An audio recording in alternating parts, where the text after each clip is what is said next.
Achieving gender equality, action by action.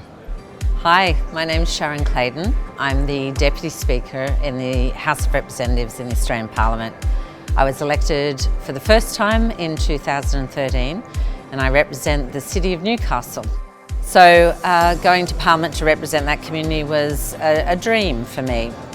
Not something I grew up thinking about, but I was an anthropologist in my previous life and loved and adored my work there, and that helped equip me for a lot of the work I did in Parliament actually.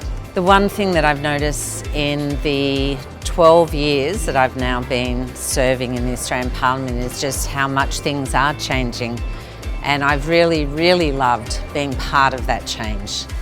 So now in 2025 I sit in a Parliament that has a government with a majority of women. It has a cabinet, a ministry with a majority of women.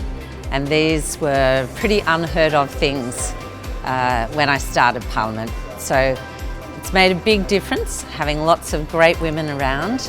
And one of the big differences is that now gender isn't just some afterthought or add-on to our work.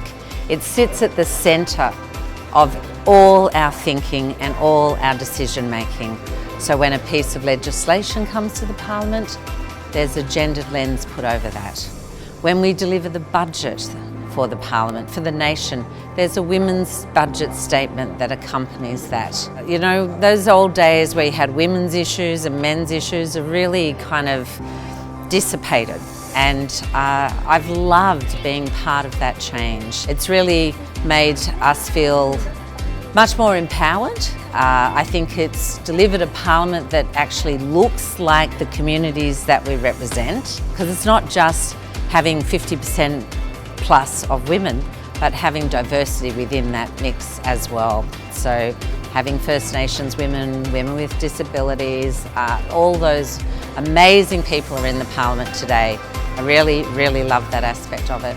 The job's not done yet. We don't get to sit back and congratulate ourselves on a good job, because every day we still see acts of violence against women. I know that I've had this personal experience myself, and there were really tough decisions to be made when I had threats against my life made. And so you have to make a call about whether you're going to pursue those, and it was not an easy decision to make. But I know that if I am to prepare the Parliament for the next generation of women, I have to say no to that violence, and I have to call it out, but more than that, follow through with every measure within the law that I have. And that is a tough decision for a lot of women, I know, and it doesn't always suit everybody, but I think that we've got to be there to support each other. You know, call out that violence where we see it, take the actions when we see it. And you know, I was very fortunate to be able to have the full force of law act on my side and get justice. And I want to see that for every woman in Australia, indeed the world.